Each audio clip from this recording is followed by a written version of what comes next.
నమస్తే నేను Devi welcome to story board. Congress ప్రభుత్వ వ్యతిరేక ఓటును ఆకర్షించలేకపోతోంది. రాహుల్ తన నాయకత్వంపై జనానికి నమ్మకం కలిగించలేకపోతున్నారు. కాంగ్రెస్ ఏమీ మారడం లేదు. ఎన్ని ఓటములు ఎదురవుతున్నా పాత పొరపాట్లే పునరావృతం చేస్తోంది. బలమైన శత్రువుతో పోరాడుతున్నామన్న విషయాన్ని మర్చిపోతోంది. చివరకు మిత్రులతో సమన్వయం చేసుకోలేక తప్పులో కాలేస్తోంది. వ్యూహాత్మక వైఫల్యాలతో చేతికి చిక్కిన విజయం కూడా చేజారుస్తోంది. హర్యానా ఫలితాలే అందుకు ఉదాహరణ. ఇలాగైతే అసలు పార్టీకి ఎలా అధికారం వస్తుందన్న ప్రశ్నలు కార్యకర్తల నుంచి వస్తున్నాయి. హర్యానాలో ప్రభుత్వ వ్యతిరేక ఓటు కాంగ్రెస్ కు పడలేదు. రాహుల్ తన నాయకత్వంపై జనానికి నమ్మకం కలిగించడంలో విఫలమయ్యారు.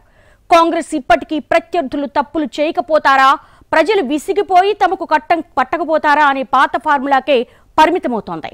అంతేగాని సొంతంగా వ్యూహరచన చేసి ప్రత్యర్థులతో తప్పులు చేయించాలని, జనంలో ప్రభుత్వ వ్యతిరేకత వచ్చేలా చేయాలన్న చొరవ తీసుకోవడం లేదు. ఇప్పటికే ఉన్న ప్రభుత్వ వ్యతిరేకతను క్యాష్ చేసుకోవడంలోనూ వెనకబడుతోంది. అధికారం ఉన్నంతకాలం ఓకే, ఓడిపోయి విపక్షంలోకి వస్తే 5 ఏళ్లు 10 ఏళ్లు పోని 15 ఏళ్లు అప్పటికైనా ప్రభుత్వ వ్యతిరేకత రాదా? జనానికి అధికార పార్టీపై మొహం మొత్తదా? మనం మళ్లీ అధికారంలోకి రాకపోతామా? ఇదే కాంగ్రెస్ పార్టీ దశాబ్దాల ఆలోచన విధానం. అంతకు మించి ఇంచు అటు ఇటు కావడానికి కూడా ఆ పార్టీ ఇష్టపడడం లేదు. అది లోక్సభ ఎన్నికైనా అసెంబ్లీ ఎన్నికైనా కాంగ్రెస్ తీరు మాత్రం ఇదే. అంతేకాని సొంతంగా వ్యూహరచన చేసి ఏదో చేద్దామని ఆ పార్టీ అస్సలు అనుకోవడం లేదు. పైగా కాస్త ప్రభుత్వ వ్యతిరేకత కనిపించగానే ఇక అధికారం వచ్చేసినట్టే అని ఊహాలోకాల్లో తేలిపోతోంది. ఆ భ్రమల్లో అసలు పోరాటాన్ని గాలి కొదిలేస్తోంది. చివరిదాకా చేయాల్సిన యుద్ధాన్ని మధ్యలోనే ఆపేస్తోంది. దీంతో ఓటమి తప్పడం లేదు. ఇదేదో ఇప్పుడు హర్యానా ఫలితం గురించి కాదు, గతంలో కొన్ని రాష్ట్రాల్లో ఇలాగే జరిగింది. అయినా కాంగ్రెస్ మారకపోవడం పరిశీలకులనే కాదు, సొంత పార్టీ క్యాడర్ను కూడా ఆశ్చర్యపరుస్తోంది. హర్యానాలో కాంగ్రెస్ గెలుపుపై మొదట ఆ పార్టీకే కాదు ఎవ్వరికీ అనుమానాలు లేవు. చివరకు ఎగ్జిట్ పోల్స్ కూడా మంచి మెజార్టీ కట్టబెట్టాయి. అంతకుముందు బీజేపీ చేసిన తప్పులు కూడా కాంగ్రెస్దే అధికారం అనే కలరిచ్చాయి. కానీ ఫలితాలు మాత్రం హస్తం పార్టీకి షాక్ ఇచ్చాయి. ఇంకా ఎన్నికలు జరగకముందే సీఎం పదవి కోసం పోటీపడ్డ హుడా, శైలజా కుమారి వర్గాలకు నోటా మాట రాలేదు. 10 ఏళ్లలో బీజేపీ బాగా బద్నామైందనుకుంటే ఫలితం ఏంటి ఇలా వచ్చిందని కాంగ్రెస్ నేతలు తలలు పట్టుకుంటున్నారు. ఓడిపోగానే ఈసీ, ఈవీఎంల మీద విమర్శలు చేయడమే కానీ స్వయంకృతాల గురించి పట్టించుకోకపోవడమే కొంప ముంచుతోంది. మొదట పరీక్షలు మనం బాగా రాయాలి, తర్వాత వచ్చిన మార్కుల గురించి చర్చ పెట్టొచ్చు. కానీ మనం రాసేటప్పుడే తేడా చేసి ఇక మార్కులొచ్చాక ఏం మాట్లాడినా ఏం ప్రయోజనం? కాంగ్రెస్ ఎన్నికల ప్రచారంలో వ్యూహం ఉందా అంటే లేదనే చెప్పాలి. ఎంతసేపు బీజేపీకి నెగిటివ్ ఉంది కాబట్టి గెలుస్తాం అనే అతి విశ్వాసమే కానీ మనకో ప్రచార వ్యూహం ఉంది, అదే గెలిపిస్తుందనే నమ్మకం ఆ పార్టీకి లేదు. కారణం అసలు వ్యూహమంటూ లేకపోవడమే.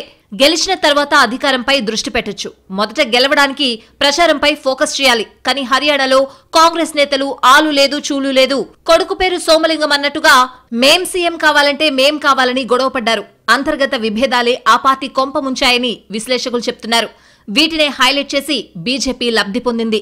ఇలా చేతిదాకా వచ్చిన అధికారాన్ని కాంగ్రెస్ చేజార్చుకుంది. ఎక్కడైనా 10 ఏళ్ల పాటు ఉన్న సర్కార్పై వ్యతిరేకత ఉంటుంది. సాధారణంగా ప్రభుత్వ వ్యతిరేక ఓట్లన్నీ గంపగుత్తగా ప్రధాన ప్రతిపక్షానికే పడాలి. కానీ హర్యానాలో అలా జరగలేదు. 20% ఓట్లు మాయమయ్యాయి.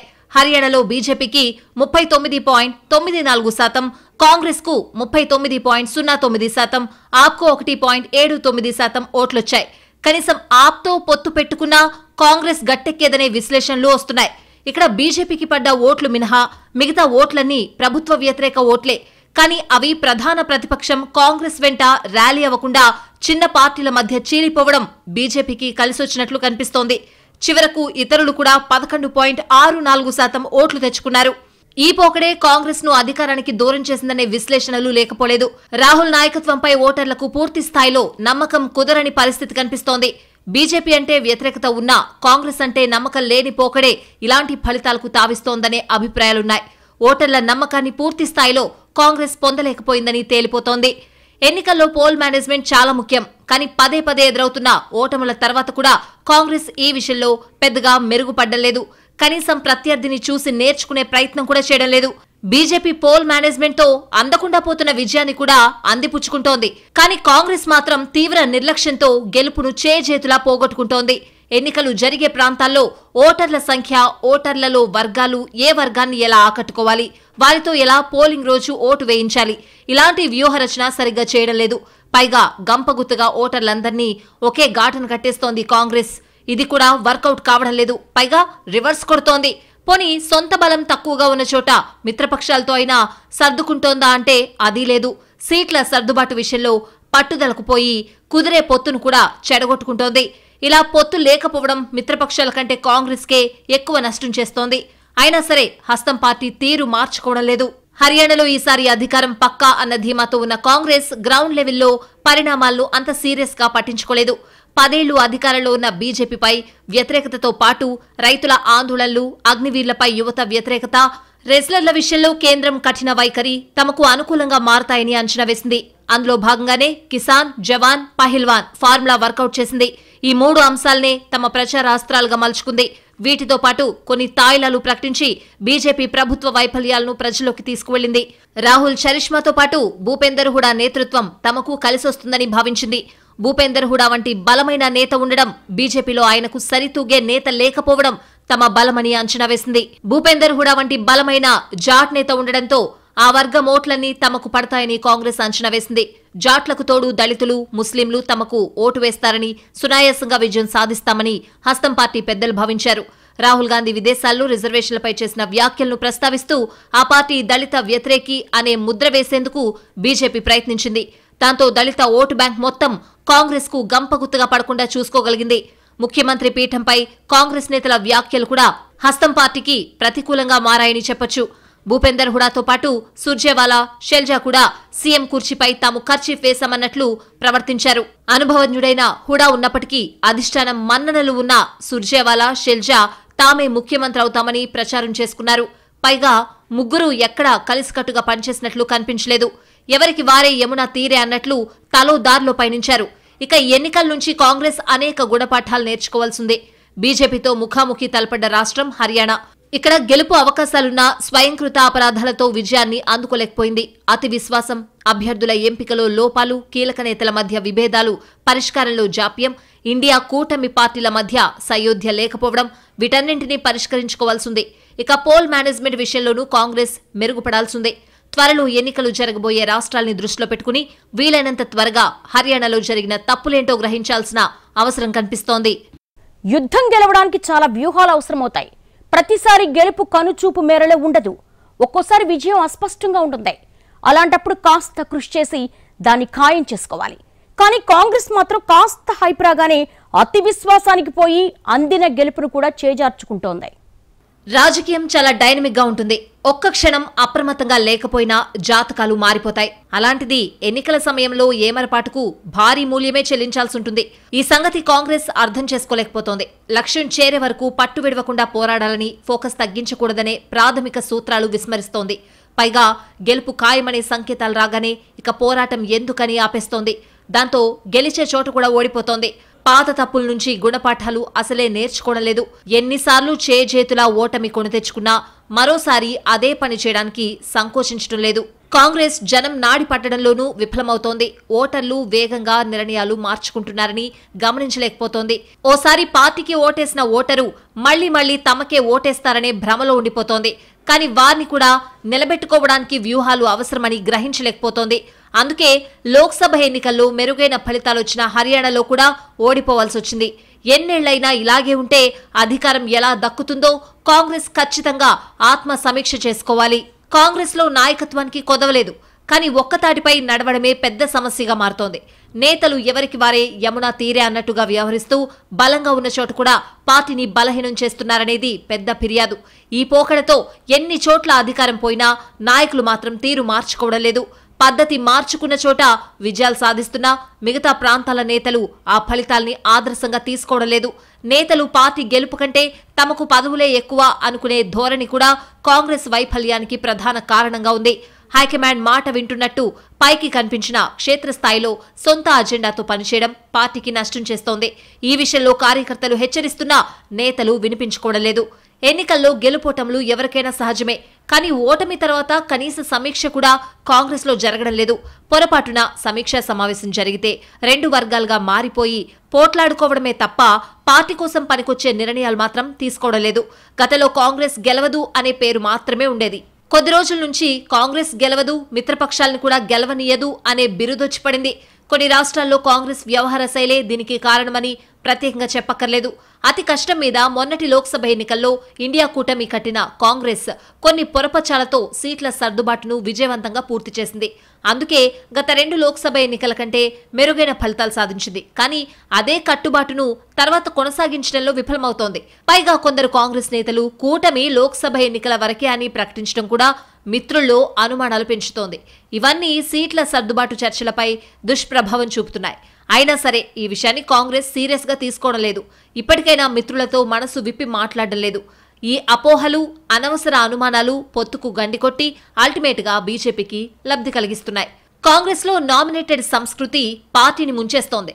గుప్పెడు మంది నేతల చేతిలో అధికారం కార్యకర్తల్లో అసంతృప్తికి దారితీస్తోంది. అటు అధిష్టానానికి ఇటు క్యాడర్ కు లింక్ కట్ అయిపోవడంతో కాంగ్రెస్ చుక్కాని లేని నావలా మారింది. అధికారంలోకి రావడం ఎంత కీలకమో దాన్ని నిలుపుకోవడం కూడా అంతే ముఖ్యం. కొన్ని రాష్ట్రాల్లో కాంగ్రెస్ నానా కష్టాలు పడి పవర్లోకి వచ్చినా దాన్ని బీజేపీ గద్దలా తన్నుకుపోతోంది. ఇప్పటికీ కాంగ్రెస్ కి ఓట్లు పడుతున్నాయంటే దానికి కారణం స్థానికంగా ఉన్న నాయకులు. కానీ వాళ్లకు ప్రాధాన్యత దక్కుతుందా అనేది తేలాల్సిన అంశం. హర్యానాలో అందర్నీ కాదని హుడాలకు ప్రాధాన్యత ఇవ్వడమే కొంప ముంచిందని కనిపిస్తూనే ఉంది. మరి ఇలాంటి లోపాల్ని పార్టీ ఎప్పటికీ చక్కదిద్దుకుంటుంది అనేది చూడాల్సింది. నిజానికి మొన్నటి లోక్సభ ఎన్నికల ఫలితాల తర్వాత పార్టీ పునరుజ్జీవం సాధ్యమే అని క్యాడర్లో ఇప్పుడిప్పుడే నమ్మకం కుదురుతోంది. కానీ ఇంతలోనే ఇలాంటి ఫలితాలు రావడం ఎవరికీ మింగుడు పడ్డం లేదు. ఇక్కడ ఓడిపోవడం పెద్ద సమస్య కాదు. కానీ గెలుపు ముంగిట్లో బొక్కబోర్లా పడ్డమే ఇబ్బందికరం. గెలిచే అవకాశం, సమర్థత ఉండి కూడా ఓడిపోవడం కంటే దురదృష్టకరమైన విషయం మరొకటి లేదు. బీజేపీ అంటే వ్యతిరేకత ఉన్న మెజారిటీ ఓటర్లకు ఇప్పటికీ ప్రత్యామ్నాయం కాంగ్రెసే. కానీ కాంగ్రెస్ ఆ అవకాశాన్ని కూడా అందిపుచ్చుకోలేకపోవడంతో ఆ పార్టీకి ఓటు వేయడానికి ఎవరికీ మనసు రావడం లేదు. ఈ క్షేత్రస్థాయి వాస్తవాన్ని కార్యకర్తలు, కింది స్థాయి నేతలు చెవినిల్లు కట్టుకుని చెబుతున్నా అధిష్టానం మాత్రం మారడం లేదు. దేశంలో ఉత్తరాది రాష్ట్రాల్లో ప్రధానంగా కాంగ్రెస్, బీజేపీ మధ్య పోటీ ఉంది. అక్కడ వేరే పార్టీలేవి అంతా ప్రధాన శక్తులుగా లేవు. అయినా సరే బీజేపీని నేరుగా ఢీకొట్టలేని దుస్థితిలో ఉంది కాంగ్రెస్. ఆయా రాష్ట్రాల్లో బీజేపీ ప్రభుత్వంపై ప్రజల్లో వ్యతిరేకత ఉన్నా కాంగ్రెస్ పరిస్థితి చూసి ఆ పార్టీపై నమ్మకం పెట్టుకోలేని దుస్థితి. ఈ సంగతి తెలిసి కూడా కాంగ్రెస్ దిద్దుబాటు చర్యలు చేపట్టకపోవడం అత్యంత విషాదమనే చెప్పాలి. బలహీనతల సంగతి పక్కన పెడితే ఉన్న బలాలేంటో కూడా గుర్తించలేని దుస్థితిలో ఉంది కాంగ్రెస్. నెహ్రూ దగ్గర నుంచి మన్మోహన్ వరకు చేసిన మంచి పనులు కూడా చెప్పుకోలేని పరిస్థితిలో ఉంది ఆ పార్టీ. నిర్దిష్టమైన అంశాలను ఎత్తుకోవడం, సమస్యలకు సూటిగా పరిష్కారాలు సూచించడంలో కాంగ్రెస్ వైఫల్యం కొట్టొచ్చినట్లు కనిపిస్తోంది. ఈ అంశాలన్నీ కాంగ్రెస్ కు తీరని నష్టం చేకూరుస్తున్నాయి. కాంగ్రెస్ కు ఇప్పుడు సానుకూల దృక్పథం అవసరం. కాంగ్రెస్ కు కొత్త ఓటర్లకు మధ్య జనరేషన్ గ్యాప్ వచ్చింది. స్వాతంత్ర ఉద్యమంలో కాంగ్రెస్ పార్టీ పోషించిన పాత్ర గురించి, స్వాతంత్ర అనంతరం దేశ నిర్మాణంలో కాంగ్రెస్ పార్టీ పాత్ర గురించి ప్రస్తుత తరానికి తెలియదు.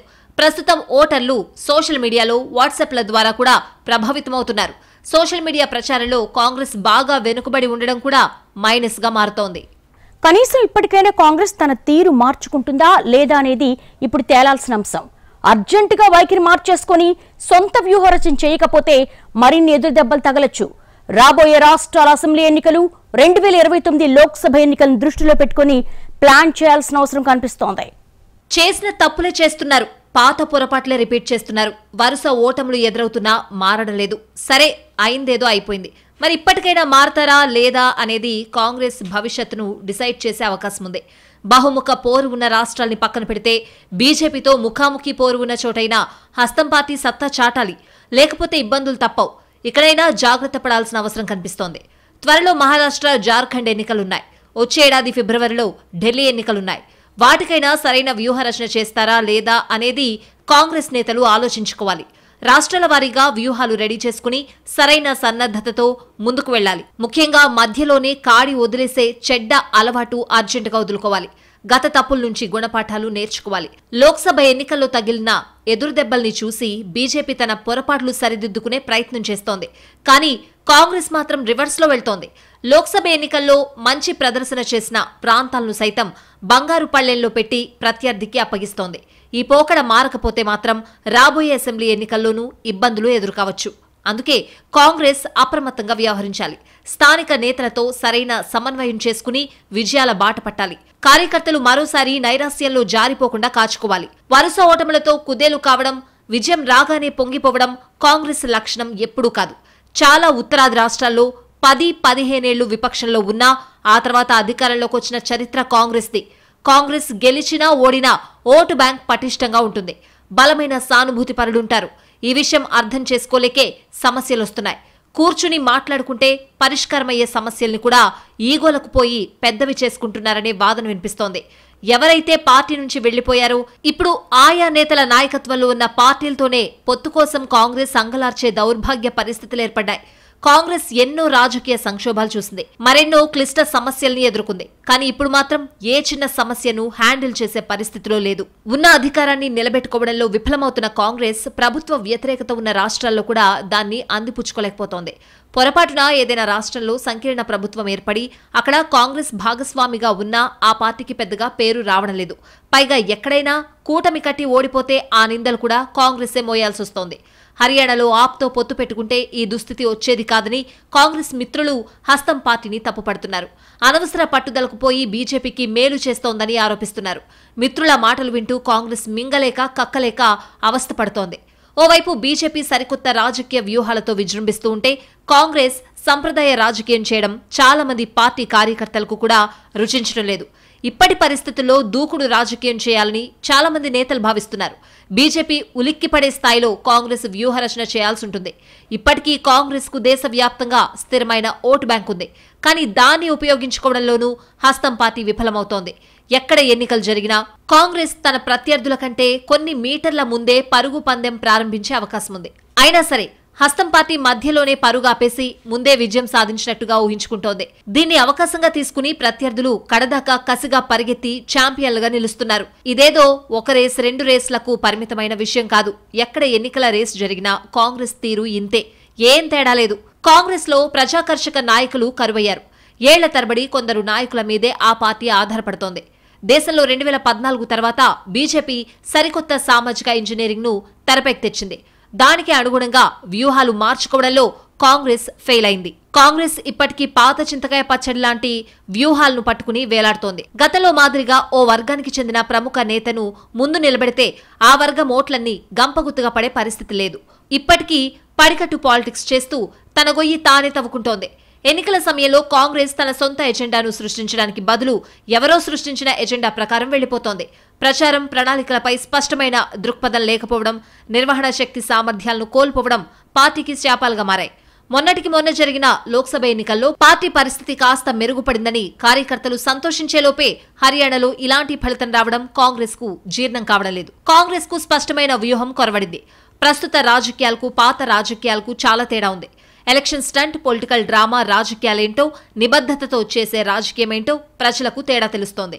కొత్త తరం ఓటర్లను ఆకట్టుకోవడంలో కూడా కాంగ్రెస్ పార్టీ విఫలమవుతోందని ఆ పార్టీకి ఎన్నికల్లో లభిస్తున్న ఓట్ల శాతాన్ని బట్టి తెలుస్తోంది. అర్బన్ ఓటర్లలో బీజేపీ పట్టు పెంచుకుంటూ ఉంటే తమకు పెట్టని కోటల్లాంటి గ్రామీణ ప్రాంతాల్లో కాంగ్రెస్ అనుకున్న స్థాయిలో ప్రదర్శన చేయలేకపోతోంది. గతంలో కాంగ్రెస్ సరైన అంశాలు ఎత్తుకోవడంలో విఫలమయ్యేది. ఇప్పుడు మాత్రం అంశాలు తీసుకున్నా వాటి పట్ల ప్రజల్ని ఆకర్షితులయ్యేలా చేయడంలో తడబడుతోంది. కాంగ్రెస్ ఆ అంశాల మీద చిత్తశుద్ధితో నిలబడుతుందనే నమ్మకం కలిగించలేకపోతోంది.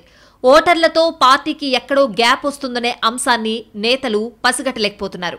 ఇప్పుడు హర్యానాలో బీజేపీ గెలుపుతో మోడీకి 1000 ఏనుగుల బలం వచ్చినట్లయింది. ఇప్పుడు త్వరలో ఎన్నికలు జరిగే మహారాష్ట్ర, జార్ఖండ్లో కూడా సమీకరణాలు మారొచ్చు. కానీ కాంగ్రెస్ మాత్రం మహారాష్ట్రలో గెలుపు ఖాయం అనే ధీమాతో ఉంది. ఈ అతి విశ్వాసమే హర్యానాలో హస్తం పుట్టిముంచింది. మరి ఈ పొరపాటు గ్రహించి మహారాష్ట్రలో అయినా సరిదిద్దుకుంటారో లేదో చూడాల్సింది.